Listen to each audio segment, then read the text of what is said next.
Assalamualaikum warahmatullahi wabarakatuh. Bismillah, alhamdulillah, la haula wala quwata illa billah. Allahumma sholli ala sayyidina Muhammad wa ala ali sayyidina Muhammad. Amma ba'du. Para siswa para siswa sekalian yang saya cintai, alhamdulillah pada hari ini kita semuanya masih diberikan kesehatan, diberikan rahmat oleh Allah Subhanahu wa taala sehingga kita bisa beraktivitas belajar online walaupun kita jauh di mana kita berada, akan tetapi kita merasa dekat dengan adanya teknologi yang kita punya ini ya. Baiklah anak-anak sekalian yang saya cintai, kemarin sudah kita bahas kaitannya dengan pelanggaran-pelanggaran hukum ya. Dan alhamdulillah sudah banyak yang mengirimkan rekaman audio ya, durasi 2 menit yang kaitannya dengan pelanggaran-pelanggaran hukum di keluarga, di sekolah, masyarakat maupun negara ya. Baik anak-anak, kita lanjutkan untuk materi selanjutnya ya. Di bab yang ketiga ini kita bahas tentang pengaruh kemajuan iptek terhadap negara dalam bingkai Bhinneka Tunggal Ika. Anak-anak, iptek memang luar biasa. Iptek memang juga merupakan salah satu bentuk tuntutan karena kita hidup sebagai makhluk sosial. Akan tetapi iptek harus kita gunakan yang sebaik-baiknya. Makanya anak-anak ada 3 sub pokok bahasan dalam pada hari ini ya. Yang pertama adalah pengaruh positif kemajuan iptek terhadap negara kesatuan Republik Indonesia. Ingat, dengan adanya kemajuan teknologi ini juga akan berpengaruh sekali kepada apa? Kemajuan terhadap negara kesatuan Republik Indonesia. Yang kedua adalah pengaruh negatif kemajuan iptek. Kemudian sikap positif terhadap pengaruh kemajuan iptek dalam bingkai Bhinneka Tunggal Ika. Makanya anak-anak sangat penting sekali iptek itu kita gunakan kepada hal-hal yang positif ya. Anak-anak, dalam hal ini pembelajaran kita itu mempunyai tujuan-tujuan yang banyak ya. Pada akhirnya ya anak-anak, nanti di tugas yang terakhir ya, di tugas yang terakhir tapi bukan hari ini ya, nanti entah bulan Desember atau di bulan-bulan Januari ya, sesuai dengan program kegiatan kita ya, yakni apa, bisa membuat satu bentuk video yakni tentang menyikapi pengaruh kemajuan iptek dengan tetap memegang nilai-nilai ketuhanan yang Maha Esa dengan baik. Yang kedua adalah membuat makalah. Peserta didik dapat bertanggung jawab dalam menyikapi pengaruh iptek terhadap negara dalam bingkai Bhinneka Tunggal Ika dengan baik. Setelah itu membaca pengaruh iptek ya. Peserta didik mampu mengidentifikasi pengaruh kemajuan iptek terhadap negara dalam bingkai Bhinneka Tunggal Ika dengan benar. Melalui kegiatan-kegiatan membuat artikel ya, serta mempresentasikan hasil daripada identifikasi pengaruh kemajuan iptek terhadap negara dalam bingkai Bhinneka Tunggal Ika. Anak-anak, memang seperti awal tadi saya katakan ya, bahwa iptek itu sangat mempunyai pengaruh ya. Walaupun ini bukan target satu-satunya tujuan kita ya, akan tetapi dalam kehidupan kita saat ini adalah sangat dipengaruhi iptek ya. Baik itu digunakan dalam negara kesatuan, berdemokrasi maupun perekonomian, sangat berpengaruh sekali ya. Baiklah anak-anak, kita bahas kaitannya dengan pengaruh positif kemajuan iptek terhadap negara Republik Indonesia dalam bidang politik. Bahwa apa? Menegakkan nilai-nilai demokrasi, memperluas dan meningkatkan hubungan dan kerjasama antar daerah. Kita akan cepat sekali, kita akan cepat sekali untuk bisa berhubungan, berkomunikasi antar daerah. Sampean punya keluarga di mana tempatnya, Anda ingin sewaktu-waktu menghubungi, sudah ada dalam satu genggaman, yakni dengan alat handphone sudah bisa bertemu dengan saudara Anda, keluarga Anda di mana. Inilah kemajuan teknologi. Lah, untuk meningkatkan kaitannya dengan demokrasi, nilai-nilai demokrasi di sini inilah pentingnya kemajuan iptek. Dalam aspek yang kedua tentang ekonomi, makin terbukanya pasar internasional bagi produk lokal atau hasil produksi dalam negeri. Ya ini, sehingga kita bisa mempromosikan hasil-hasil perekonomian kita kepada luar-luar daerah. Nah, makanya sudah tidak asing. Surabaya harga cabai 30.000, Jombang harga 30.000, di Tuban 30.000, Lamongan 30.000, Malang 30.000. Karena apa? Inilah adanya satu bentuk komunikasi. Mendorong para pengusaha meningkatkan efisiensi dan menghilangkan biaya tinggi. Makanya sangat efisien sekali ya. Oh, di Surabaya ada kekurangan cabai, di Surabaya ada kekurangan beras ya. Maka sangat untung sekali dengan adanya iptek bagi perekonomian. Yang ketiga adalah aspek sosial. Aspek sosial budaya. Masyarakat dan pemerintah Indonesia itu dapat mencontoh etos kerja tinggi yang dimiliki oleh negara-negara lain. Kemudian mendorong terciptanya lingkungan belajar global, yakni apa? Dunia ini sudah ada dalam genggaman. Kita sewaktu-waktu sudah bisa menghubungi di mana kita mempunyai satu bentuk tujuan.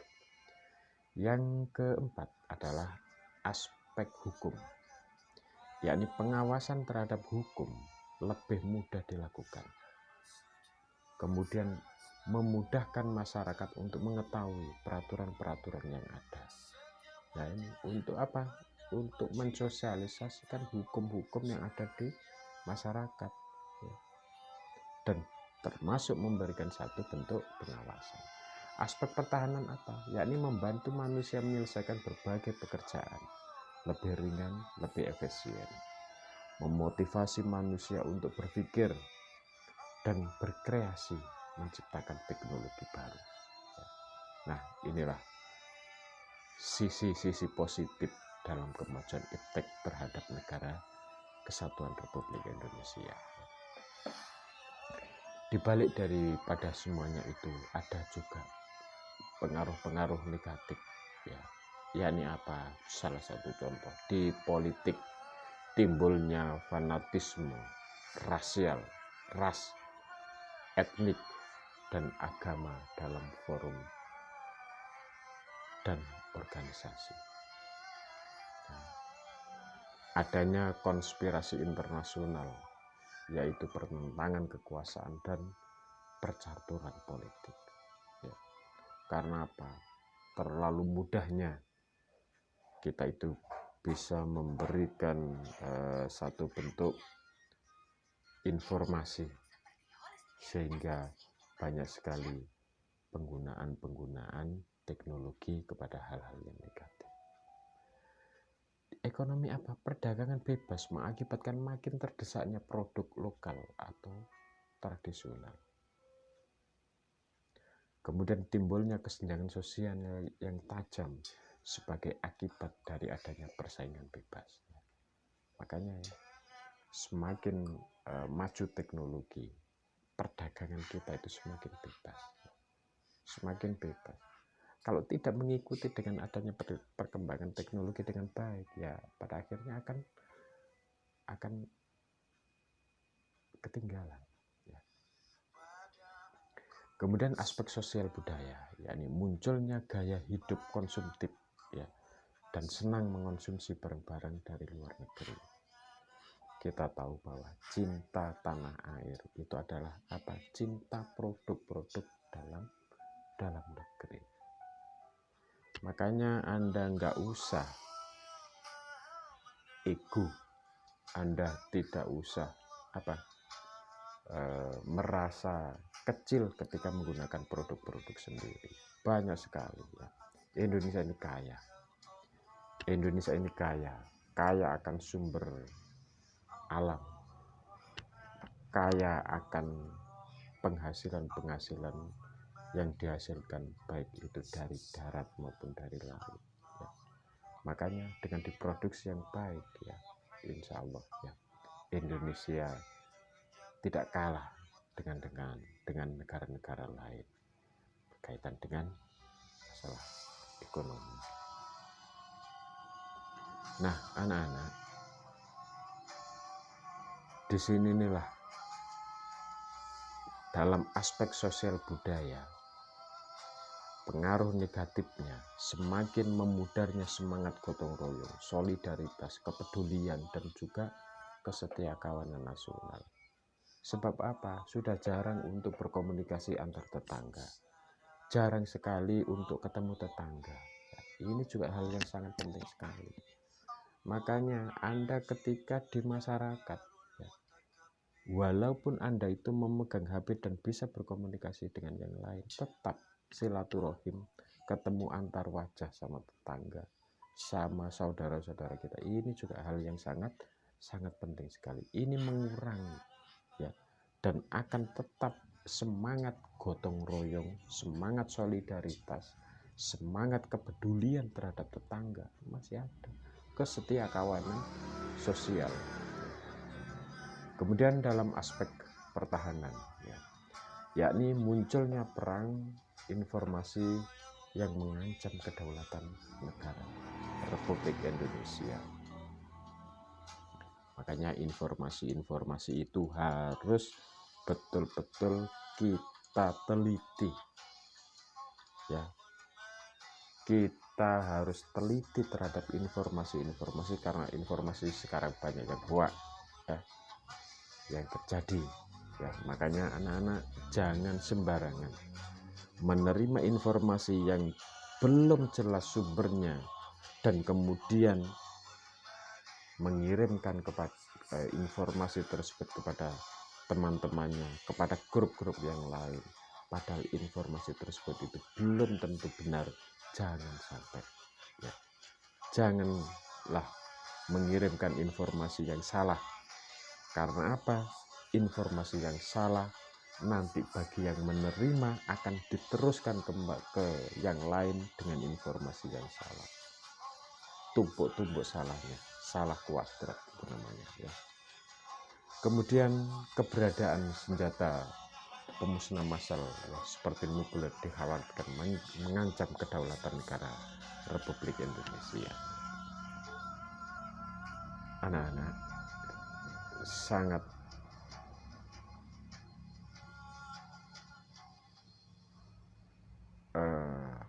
iptek ini adalah bisa mengancam kepada diri kita, dan juga iptek akan memberikan satu bentuk keluasan, akan membentuk kemanfaatan bagi kita. Ini adalah tergantung kepada kita, tergantung kepada diri kita, sehingga kita kalau mampu untuk memanfaatkan iptek dengan baik, ya, memanfaatkan iptek dengan benar, memanfaatkan iptek sesuai dengan kebutuhan kita yang betul-betul dan benar, maka insya Allah, ya, dengan perkembangan teknologi yang akan datang, yang selalu meningkat, yang selalu maju, maka insya Allah kita akan bisa menggunakan teknologi ini dengan baik.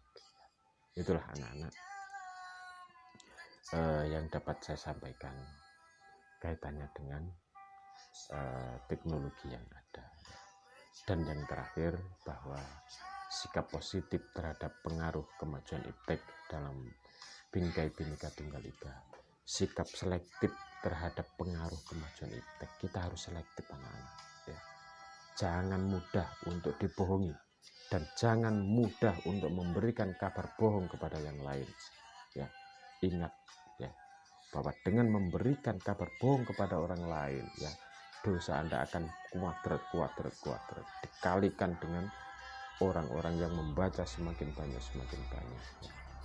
Makanya di dalam aspek-aspek harus selektif, di dalam politik, di dalam ekonomi, sosial, budaya, hukum, pertahanan dan keamanan, kita itu harus betul-betul selektif anak-anak, ya. Jangan mudah percaya dengan berita-berita hoax, ya, berita-berita yang sumbernya belum jelas, ya. Ini adalah sangat mengancam kepada diri kita dan juga termasuk negara kesatuan Republik Indonesia. Yang kedua adalah sikap tanggung jawab dalam perkembangan iptek anak-anak. Kita itu bebas, kita itu diberikan kebebasan, keleluasan, ya. Sampean bisa membuat video apa saja dan kemudian sampean upload. Tapi ingat anak-anak, apakah itu sudah layak dan sudah betul? Maka di situ itulah yang harus dipertanggungjawabkan. Ingat anak-anak, ya, bahwa di dalam dunia iptek teknologi tetap ada peraturan perundang-undangannya.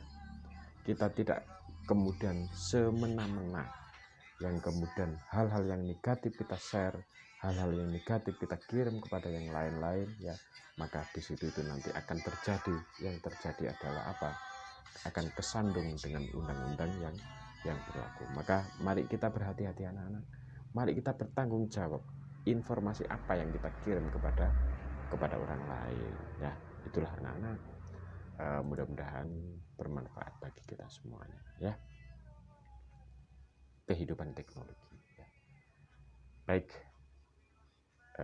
untuk tugas pada hari ini singkat saja anak-anak, ya, bahwa tolong dicatat, ya. Memang ini sengaja saya tidak tidak saya tampilkan PowerPoint-nya, ya, akan tetapi saya memberikan satu penjelasan dalam model penjelasan secara langsung, ya. Maka tugas yang Anda bikin, ya, satu, pertanyaannya adalah apa yang Anda rasakan tentang kebutuhan teknologi bagi kehidupan saat ini. Saat ini pasti Anda itu membutuhkan teknologi. Nah, kira-kira sejauh mana kebutuhan-kebutuhan yang Anda rasakan pada saat ini? Berikan penjelasan penting terhadap HP, handphone, dan jaringan internet di saat pembelajaran online pada saat ini, ya. Sehingga ada dua, ya, apa yang Anda rasakan tentang kebutuhan teknologi bagi kehidupan saat ini. Yang kedua adalah berikan penjelasan pentingnya handphone dan jaringan internet di saat pembelajaran online pada saat ini, ya. Ditulis dalam sebuah kertas, difoto, dan dikirimkan ke saya. Terima kasih anak-anak, mudah-mudahan bermanfaat bagi kita semua, dan pertemuan yang datang akan kita lanjutkan, ya. Demikian, kurang lebihnya mohon maaf yang sebesar-besarnya. Semoga kita tetap dalam perlindungan Allah Subhanahu wa taala, diberikan kesehatan, diberikan rahmat oleh Allah, diberikan keberkahan. Amin amin ya rabbal alamin. Terima kasih. Wassalamualaikum warahmatullahi wabarakatuh.